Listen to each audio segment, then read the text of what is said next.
Welcome back. I thought I'd lost this heat. This is heat 2 from round 1 of the Whilton Championship. Thought I'd lost the half an hour endurance, but I managed to dig through the files on the GoPro, managed to find it, and this is going to be uploaded after heat 3, which doesn't make any sense at all. Heat 1, heat 3, and then heat 2. But that's just the way the cookie crumbles. I start last because I won the first heat in reverse grid order. Weaving, heat my tyres up to get grip into first corner. They break a little bit first, but don't know why. 24 almost loses it, and then flat from here. Hold back a little bit just so I can be flat through all these corners and gain some time.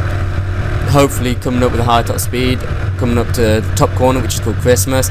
Managed to get some little bit in the slipstream, and then get a nice tight apex. And the 23 got taken by 24. Just clip the back into him.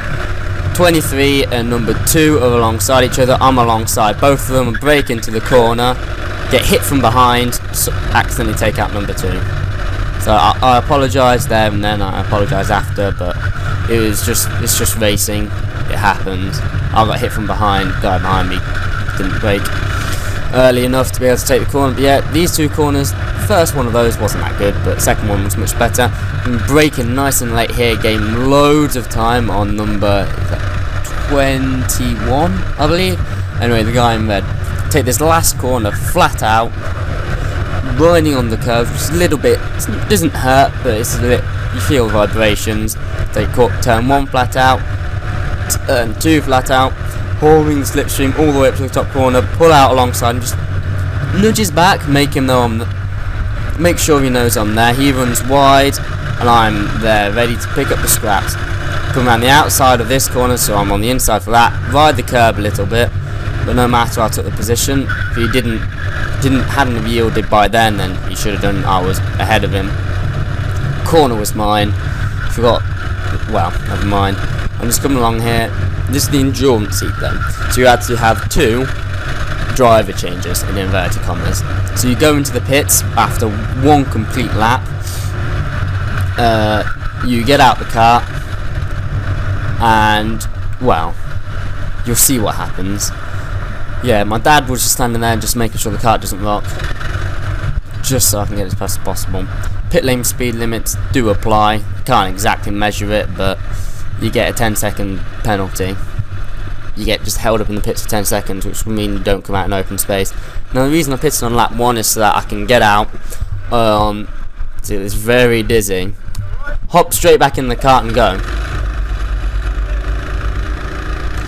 Yeah, so I can go right into open space. I'm at the back of the grid. There's no one around me. I can just go at my own pace as fast as I can. And I got pole position for the first heat, so I think at the night I am fastest there. So I can just drive at a brutal pace, trying to come from last on the very start, trying to come all the way up through and try and win the race. Doesn't happen though, as you'll see later, but no matter. I still managed to get on the podium for the points in the end. Ride the curve a little bit there, just because my tyres aren't boiling hot as they normally are, but in the pits you don't lose too much temperature. They'll be fine, they'll be right up to temperature by now. A little bit of understeer coming through here means I've taken an early apex on that corner, but getting my head down as low as possible, get slippy again, come around the boot section, I'm flat all the way up right until Christmas. I'd probably say about 70% of the lap is flat out actually. Taking this corner flat, ducking my head down, have no idea what's going on the pit wall. Turn 1 flat, turn 2 flat. Hit the bump in the middle of the road though, so hop a little bit, but don't lose too much speed. Come all the way up to the top, heads as far down, use as much as the track as I can. So I can minimise the angle on this corner, take beautiful apex again. Run all the way down here, probably turn a little bit early, there's little bumps on the apex. Brake really late for this corner, still managed to just slightly off the apex, but don't lose too much time there because the amount I broke. Can't get the words out of my mouth today. Anyway, nice apex here again, swinging up. What the hell was that? I think that might be my brother pretending to be an owl. Brake here, coming into the boot, running up. It's boring commentary at the moment. Nothing really to talk about. I'm just setting my own pace, going, just putting in the laps. Yeah, I'm going to talk a little bit about the championship now. So this is my third championship, racing at Whilton Mill. I've done a championship at Castlecombe down in Wiltshire, managed to pick up joint best rookie there with my friend Jacob, who I made friends with down at Castlecombe. Still get in contact with him on Facebook and stuff. Yeah, I moved up to this one because it was so much closer, the karts were faster, it was a bigger circuit, and I'm sure most of you would have heard of Whilton Mill, especially considering it was in the Sky Sports F1 show a couple of days ago, and they had a segment, and it was, forgot what it was. That's it, British Schools Karting Championship, which I'm hoping to look into next school year when I'm in year 11. GCSE, yeah. Go away, Henry. Thank you. Bye. Goodbye. That's just my brother. Yeah. I'm hoping to get into that next season, that'd be pretty fun. Yeah, we're to race in a team of 3 with a bunch of other people. But anyway, I'm off in a tangent. More talking about the Whilton Mill. Missed that Apex a little bit, but nothing too bad. So yeah, I'm doing first season I came to Whilton Mill, got second best rookie, which I was okay with, I guess, not too brilliant. Second season didn't climb too much higher, but that was just because I had I was just extremely unlucky that season. I kept on getting bad karts, malfunction karts, they kept breaking, well, not breaking down, I kept on getting hit off, so that just,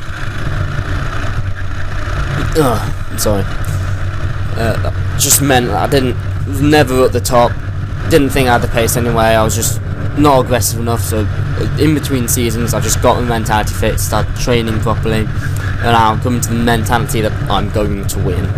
So with that mentality, I came here, first season, everyone's thinking, oh, is this guy just going to push over, come in, get pole position, win heat 1, this is heat 2, so you'll see what happens, and you've probably already seen heat 3 if you're watching this, well, if anyone's watching this, and I finished stone dead last in that, 'cause I got hit off quite early on. It's not a problem, just dealt with it, continue, life goes on, you know, like the Star Blog video, life goes on. There's one cloud that doesn't mind, I don't mind. If you're one of about 4 people, you'll understand that reference. Everyone else will not understand that. No problem though. This is extremely boring. Like heat all the way up until I think about 10 minutes to the end, about 20 minutes in. So I've got another 12 minutes of just, oop, I accidentally tried and rested my foot on the cat who's underneath the desk. Hello, puppy. Yeah, I don't know what else to talk about actually. I suppose I could talk about my GoPro. Apologies for heat 1. That was my camera angle, I decided. My dad then fixed it in between heat 1 and this heat to face more upwards so you can actually see the circuit instead of just my steering wheel. There wasn't too much to watch in heat 1 anyway though. The only interesting thing that happened was that I lapped one guy. That was just because he went into the pits because he was unhappy about something, and then just came back out, so he was just so far behind. But yeah, that was the only thing that happened. The rest was just, I was just in the lead, nothing happened. Pretty much like this heat actually. Actually pretty much like the whole thing. There was just space in front of me and nothing really happened. The only thing that happened really in this clip was the first couple minutes and the last couple minutes, where, fair enough, you could have said that number 21, the guy in red, I hit off in the corner, but I don't think so. I was ahead of him, should have yielded, and then taken me at next corner, because I didn't take this corner at all nicely after I overtook him, so he could have definitely challenged me. He's a top class driver, he knows what he's doing, he's aggressive, he's fast, full respect and credit due to him. Yeah, we have a little incident later on where I get the worst of it, and then could have come second, I could have got most points, with number 24 winning this race, but didn't happen. I don't know how to speed up on Camtasia. If any of you know how to speed up and slow down clips on Camtasia, just let me know. The screen went blank there. Oh, that didn't affect anything. Just let me know, because I don't know. Just a little flick of my hand there, just trying to get blood flowing through my hand from just grasping the steering wheel. Yeah. Managed to cope with a 30-minute endurance in inverted commas pretty well. Of course, didn't feel the effects whilst I was driving. If anything, it was more difficult on the first lap, just because of the adrenaline flowing through my body. It's like, once I settled down into a rhythm, it was just going out the same, setting fast laps, managing to overtake people whilst I was just doing my thing.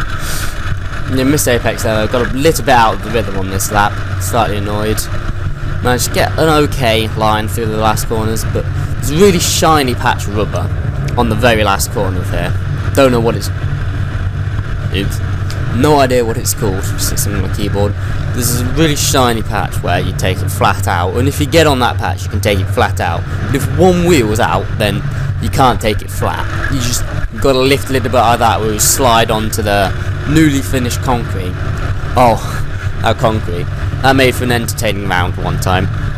Because normally at Whilton Mill, you know, you've got the national circuit, which is made up of the S's coming through there, just there where the red and white barriers are. Then you've got the international circuit, which is the one I'm driving tonight. The club privately races a little cut through where there's a little U. You've seen one of the heats, you know, that after the heat, we get stopped just before there, we use the cut through and then come round. That's another circuit. That's the first circuit I raced on at this circuit in my first season. But we couldn't race this because there was construction work going on this last corner here, so we invented our own circuit. I'll show you what it was just as we come up to it. It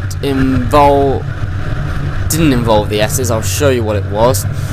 Just waiting to come to the top corner. It was a brilliant circuit. I won a couple races there. It was last season, I think, first races I'd ever won racing at this circuit. That was when I really built an aggression. Anyway, this is the starting grid. You come racing into this corner, turn right here, but then instead of going straight on here, you turn left of that cut through there, use the S's, and then here, instead of coming around this way, you'd come out of the shortcut there, top left, and go backwards round that corner. And then the lap continues later on, and you go backwards through that corner, which I felt was really weird, because there's two ways you could go about it. You could go out on the normal racing line, like as if there was no rubber laid down, or you could follow the rubber. And because there was rubber laid down, then you get more grip from that. Any racing driver would know that, so you want to follow the rubber in the dry, and in the wet you want to avoid the rubber. You get a bit wide here, a bit sloppy. And you could take 1 or 2 racing lines anyway. You come back that cut through here, you come up around Christmas, and then it's just the same lap as normal, all the way down past, I think this is Ashby or Inkermans or something like that, and then that was the lap complete. I managed to pick up aggression loads in this. Where some people were lifting off, I was taking flat, I was braking later, and it just allowed me to win all the heats that session. It was brilliant, I loved it. One of the best nights of kart racing I've ever done. Well, speaking of nights, yeah, this is it does start at about 6 o'clock. This, just because it's on a Sunday and you got all the main national championships before this. So on this session, it was some Club 100 event. If any of you guys are watching, I was the one after you. I came out of the pits first for the practice whilst you guys were there. If you happen to know what that event was, just let me know, and then because I want to gain knowledge. Of course, moving up to a national championship is the next step after this. And I'll be recording the whole way. Been looking at the D-Max though, because that's sponsored by Vodafone and Vodafone McLaren, obviously. And ways to get into Formula 1, gets internships, sponsorships, all the way up through Formula 4, Formula Ford, GP3, GP2, and then all the way up to Formula 1. Hopefully, that's the goal. That's the dream of pretty much any racing driver in the modern day, unless you want to go into touring cars or something like that, which is another brilliant form. But anyway, whatever field of motorsport you're looking into, you always aim to get to the top. It's obvious. Well, yeah. It's extreme boring. I don't know what to talk about now. Just hitting the apexes, running wide. Yeah, the penalty system in this championship, don't think quite harsh enough. Yes, it's go-kart and you get bumps, contacts and stuff. I think more points, particularly for an ABC, which is advantaged by contact. If you get hit off from behind, that's ruined your race. You've lost, if you're in the lead, you've lost possibly, I don't know, like 50 points, 25 points or something. And that person's only lost, say, 5. So they should lose, depending on the severity. I think whichever points you lose from the position that you were in, they should lose that many points. Maybe that's too harsh, I don't know. Leave it in the comments what you think the rules should be. And also leave it in the comments if you know any good championships that good people racing. So now I think it's Chris, is it, that races in the D-Max, who's won it pretty much every season. If you don't watch him, which is SAS, type in SAS race cam. Jesus, man. He's so fast. He's just faster than anyone else. And he gets to race in the 24 hours with Red Hot Racing, which is the best team for the Daytona 24 hours. He's also raced with people like Jenson Button at the damn Whilton Memorial race. It was you should have seen his reaction. That was brilliant. How to overtake Jenson Button. Yeah, you see in a couple of minutes I get pulled in early for the pits. Slide a little bit on that corner, slightly disappointed. Yeah, catching this guy in front. Just I'm fixed on him, just making sure I just get every apex.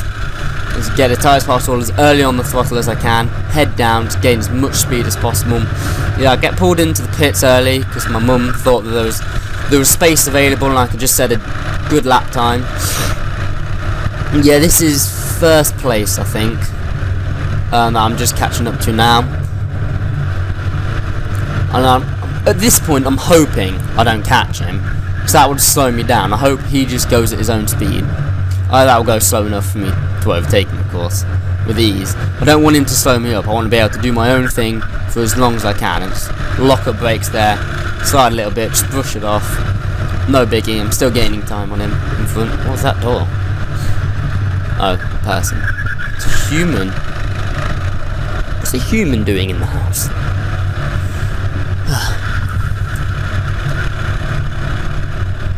Just same old, same old. Alright. Should probably talk about the lines now. Whilton Milks. They do vary. Well, the line doesn't vary between 2-stroke and 4-stroke, but the throttle varies in 2-stroke and 4-stroke. Because in 4-stroke, this all the way up to Christmas, the top left-hand corner going up the hill, is flat. In 2-stroke, there's a little lift here. You might lift off the throttle. And you want to get as wide as possible in that corner. Come through, run through here. Late entry, get as close to the left-hand side as you can. Avoid the bump in the middle, unlike I did. You just want to clip the curbs on the right, head down here, get as far over to the left of this corner as possible. Brake at the marshal post, because it's uphill, you can brake later. It's left, right, no, right, left, and then another right. These corners are self-explanatory, they're easy. Brake really late here, you can, like I did, but I got it wrong. Get a nice close apex on that corner, that's the key to that corner, and this corner. You want to pick up enough understeer, so you're going to pick up understeer in both these corners, that one and that one. So you turn in slightly earlier than you would normally, and just slide the front to the apex. You then floor the throttle, straighten the steering up, kill all understeer, and get maximum acceleration out the corner. Here's flat, as if you're going to the pit, but I actually do go into the pits, and then just slightly avoid the apex in this penultimate corner. Then come flat round the last corner, all the way down. Pit lane speed limit, slow. Oh, there's a sister there. She's got a weird smile at me. Goodbye. What are you doing? I'm commentating on a video. Quit. It's my dad just telling me to watch. There goes number 21, Seb. I slowed down here, shouldn't have slowed down. Seb's in second place at the moment. Tyres not too hot, cool even. Managed to take these corners flat out easily. This is where it starts heating up a bit, because I start catching Seb really quickly. Tight apex. Another tight apex. Nah, another tight apex. Really boring again. Don't know how they managed to do it in the Formula 1. Martin Brundle and David Croft on Sky Sports F1, or David Coulthard and Ben Edwards, I think, on the BBC. don't know how they manage to commentate for 2 hours, like every couple of weeks. It's amazing. They just. But then again, they're supposed to have statistics to talk about in team movement, and also they've got a lot. They can follow all the action. They're always looking at action, whereas I'm not. I'm just looking at what I'm doing. And with an endurance, especially if you've got to do pit stops, you want to pit when there's space, so there's no one in front of you, so it's extremely boring, so you can go as fast as possible. Yeah, I'm number 14, even though at that point the GoPro was 5 days old, just because I wasn't 14. I turned 15 on the Wednesday, on the 10th of July. Funny story that, because in German, my teacher asked, well, have any of you still, because we were going to watch a movie, and it was 15 for the last day of term, because you know, everyone knows you don't do anything on the last day of term. Summer holidays, whoop whoop. Just go away, Daisy. You don't do anything on the last couple of days, on the last lesson of term. Ooh, screen black screen again, when sleep mode. She asked, is anyone still 14? And I just, inside my head, I just went, I'm not 14. Because I turned 15 2 minutes before she asked that. And I turned 15 at 10:43, she asked it at 11:15. I'm like, I'm not 15, I'm not 14 even, I'm 15, I'm a man, testosterone. Slightly wide in that apex, you could just see number 21 in the distance in the red.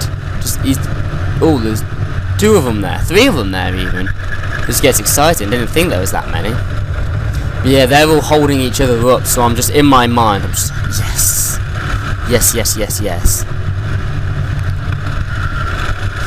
Just like, I'm gonna catch them, they're slowing each other up. I don't know what number this was, but he seemed to get the worst out of that, get taken by both of them. Obviously I had the best strategy though, if you manage to get in front of them on strategy. Yeah, take that corner, turn slightly too early, just run on the exit there, don't lose any time though. Take this corner flat out, miss the bump, take these corners like really wide, pick up loads of speed on the X, just pouring the slipstream, braking slightly earlier than I would do normally, just because I don't know where he brakes. He runs slightly wide, I don't. Pick up sweeter exits, he runs wide on all these corners. I manage to get the undercuts. Just brake in though, just let him do his own thing. He runs wide, I get alongside him, just nudge his side, just let him know I'm there. Get on the grass a bit though, lose some time on him. But I managed to catch him up just because of the slipstream. And in the slipstream I've managed to get out, pull right alongside him. And do I go for the overtake? No, I don't. I do go for the overtake. He runs wide though, so I don't give him anything. Get the undercut here, come round. This flat corner, I don't know how I pulled this off. Yeah, get the overtake done. So just get done. And that's the move that costs me later on. Well, it doesn't quite cost me. I suppose it does, you could say that, because it left me vulnerable to the number cat. Oh, the cat stole the mouse. You get it? No, the cat was just pulling on the wire of my mouse. So just pulled it along the deck. I was like, what the hell? There's ghosts in my house. Missed the apex there. They run onto the high curb there. It doesn't matter so much if you go onto the low curb. It's a bit slippery. Your tail kicks out a bit. If you get onto the high curb, you can get perched there, and it's just stuck there. There's nothing you can do about it. There's other carts coming at you at 20-30 miles an hour, and if they go wide, they will hit you straight in. You'll just go flying off around the glass. There's nothing you can do about it until there's clear space, no one's hit you, and a marshal's there. They should wave yellow flag, and they will wave yellow flag. Flat corner again. Run onto the rumble strip on the edge. Don't lose any time. Get as wide as possible into there, as far left as I can. Tuck the right. Just hit the little drainage pipe, or get as close as I can without hitting it, because that will just send your car, especially if it's stiff like these Crawford ones. You guys who race the proper racing carts, if you race corporate carts, God, but you don't know how easy the racing ones are. These are so difficult to drive, just because they're designed to last. They're not designed to go fast, because they're supposed to be for birthdays and stuff. They're designed to be as safe as they can, and as stiff and as reliable as they can be. So they weigh loads and they're just rigid. If you go over a big bump, it just flips, just rocks around the corner. Whereas the racing one, it sort of flexes, the chassis bends, so you get as much pressure on the rear tyre as possible, so it doesn't slide, and that, because everyone knows sliding makes you lose time. And these are just, but they're so much fun though, because you can really just throw these around, and just, they might not necessarily stick, but you can just whip them around, and they'll just deal with the punishment. I think this, yeah, the recording time on my GoPro, because it's an hour maximum, and the recording time cuts out the end of this video, so you don't get to see what happens, I don't think. But I'll just give you the rundown real quickly. I catch Seb on the last corner. You see where I took the guy in black earlier. On the last corner, I take him through on the inside, leaves me vulnerable coming up to Christmas, and then come around that. Yeah, come around. I think it's Ashby. I brake late. We hit. I go off. I get taken by the guy behind me. Managed to catch him up, take him again, finish third like this. Just happens like this anyway. Thank you for watching, and I'll see you next round, which is beginning of September. Bye.